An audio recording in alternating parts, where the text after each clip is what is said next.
Hey guys, welcome. Today we are going over chapter 16 of our Get Wise series. So go ahead and turn there, and while you're turning there and getting a paper and pen, I'm going to start with the first question. So I want you to stop and recall a time when you had your own plan and God had another one for you instead. So the one that I think is most recent and evident for me is when I was in college. And I came in really wanting to be an occupational therapist, or doing something in the medical field along those lines. But previously I had really felt a call that I was supposed to go into ministry. So what I did is I came into college and I said, okay, God, but you can use occupational therapy for ministry, which he very much can, but that's not what he was asking from me. And so that became more evident as I tried to go down my plans, and it was not what he had for me. And I very quickly found out that he had his own plans in store. So I want you to go ahead and pause, and it can be a silly, funny example, really, but pause and write down a time, or maybe you're in one right now, but where you had your own plans maybe, and it was not what God had. So go ahead and do that now.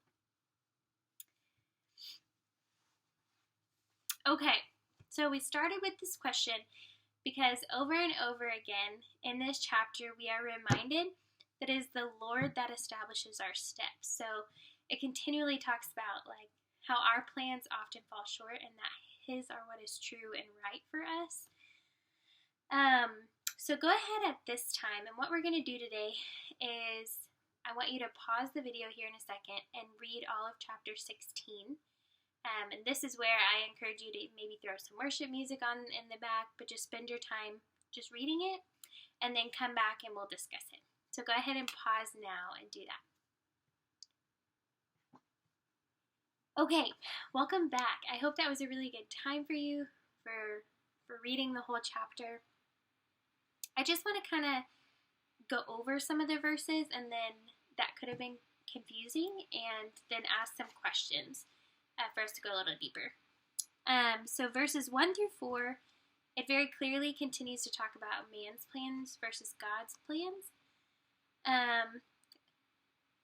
The NIV version of 16:1 says, "To humans belong the plans of the heart, but for the Lord comes the proper answer from the tongue." That our heart can be flippant and we can have our own plans, but the right answer, the true answer, comes from the Lord. 3, commit to the Lord whatever you do, and he will establish your plans.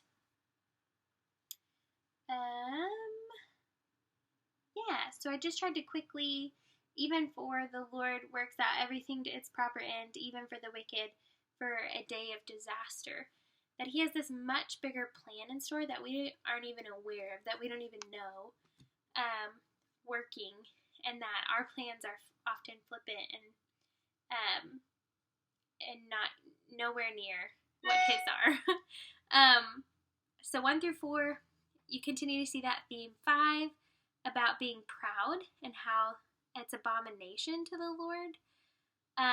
Verse 6 can be kind of confusing. It says, "By steadfast love and faithfulness, iniquity is atoned for. And by the fear of the Lord, one turns away from evil." So, at first when I read this, honestly, I was like, what? How can steadfast love and faithfulness atone for our sins? I thought Jesus was the only thing that could do that. But that's because it's not talking about our steadfast love and faithfulness, it's talking about God's. So it is because of God's steadfast love and faithfulness that this was written in a time where the sacrificial system was in place, when mankind still had to sacrifice animals on behalf of their sin and go to priests as a way to the Lord. And it is because of God's steadfast love and faithfulness that he allowed a way for our sins to be atoned for, even up through Jesus Christ. It is because of Jesus Christ and his sacrifice that we are able to be atoned for our sin. So it's talking about his steadfast love and faithfulness. And then the next line, it says, "And by the fear of the Lord one turns away from evil." That's that's like what our response should be. To being able to have our sins forgiven,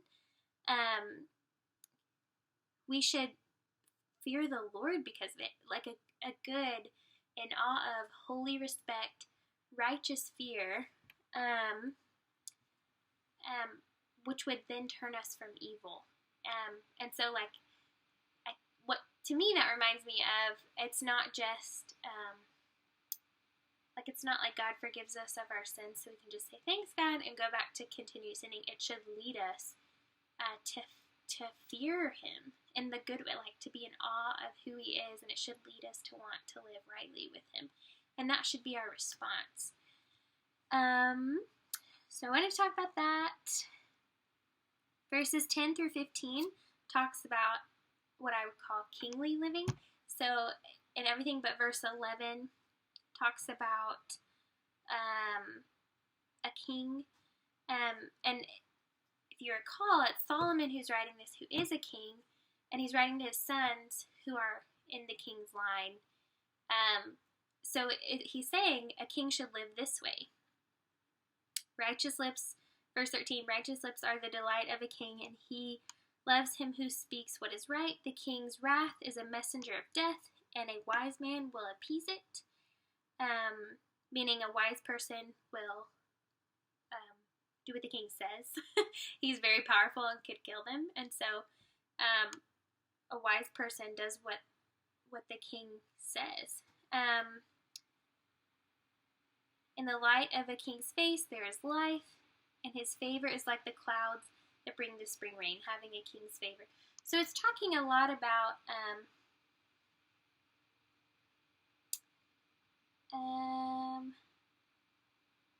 it is abomination to kings to do evil, for the throne is established by righteousness.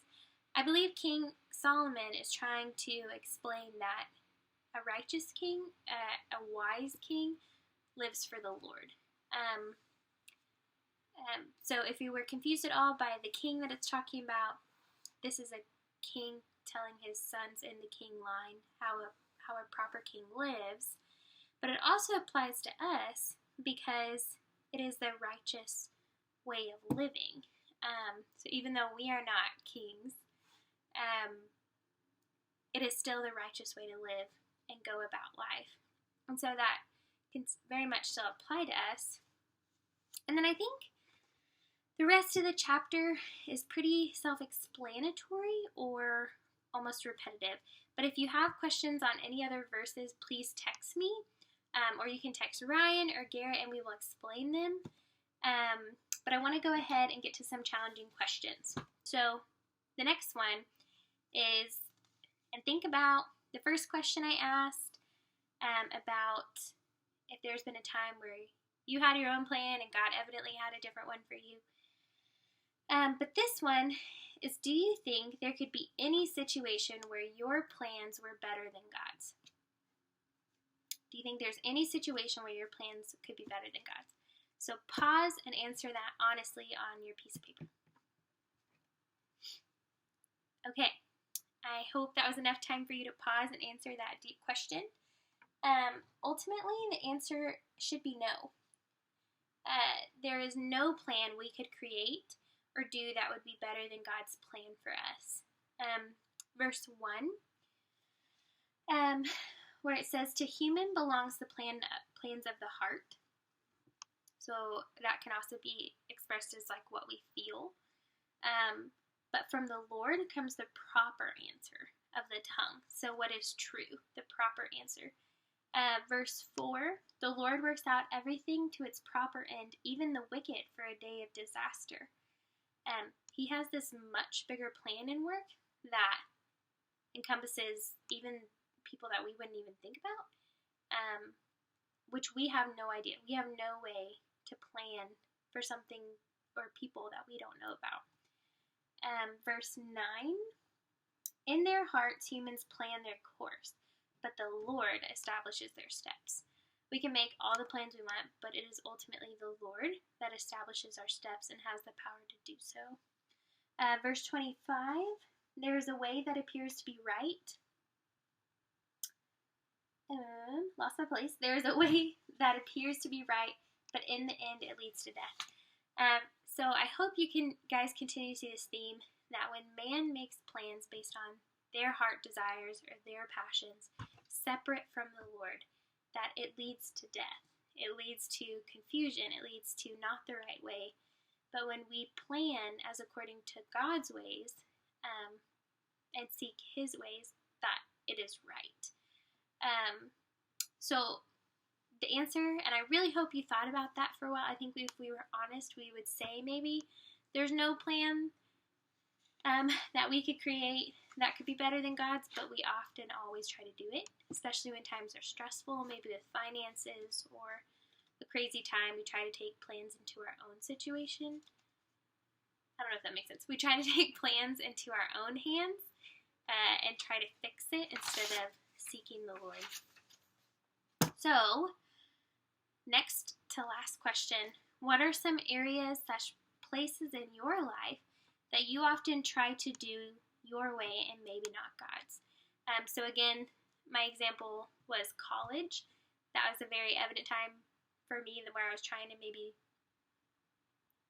go down a path that I ultimately knew was not for me because God had made that known to me.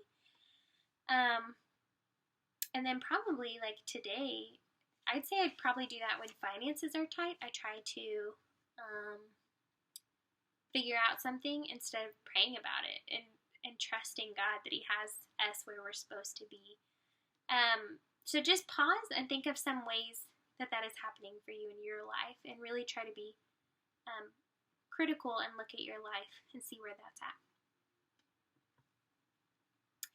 Okay, the last thing that I want to leave with you guys is, what do we do about that? So we know now that we've hopefully you've paused and addressed some areas in your life that you often try to take control of or plan for yourself. Again, from the verses I mentioned before, we see from verse 1, the answer is from the Lord. Verse 4, the Lord is in charge, is what I gained from that. Verse 9, the Lord establishes His steps. The Lord establishes our steps. And verse 25, just referring to the way that often appears right to us, but it leads to death. And so, what do we do with that? So, with what you've recognized in your life as trying to take charge of or plan for, what we need to do with that is we need to seek the Lord in His ways. So He has a whole Bible on what are His ways and what is the righteous way to live and how to pursue Him. And we should seek that. We should learn from that so we are not depending on ourselves or our feelings that are fleeting when trying to make serious plans for our life. But what are His ways? What does He advise for us to do? What does He command for us to do? And how can I do that? And then secondly, the next biggest one is prayer. It was by prayer that I ultimately knew that, because in the Bible it didn't specifically say, Rachel, don't be an occupational therapist. But I knew every time I prayed or went to God about it, that was not what He had for me. And so that doesn't mean that those gifts or skills go to waste, but He's using them in other ways, and He had a much bigger, different plan that I'm still figuring out for my life. And so pray about it. Seek Him and what He desires for you. So to end this, go ahead and pause, or you can exit out of it and just spend a prayer time with God on what He has for you and what His plans are for you ultimately, and that He would give you bravery and selflessness to pursue what He does show you. So I hope this was helpful and challenging. And again, if you have any questions, call or text us, and I look forward to seeing you guys soon. Bye!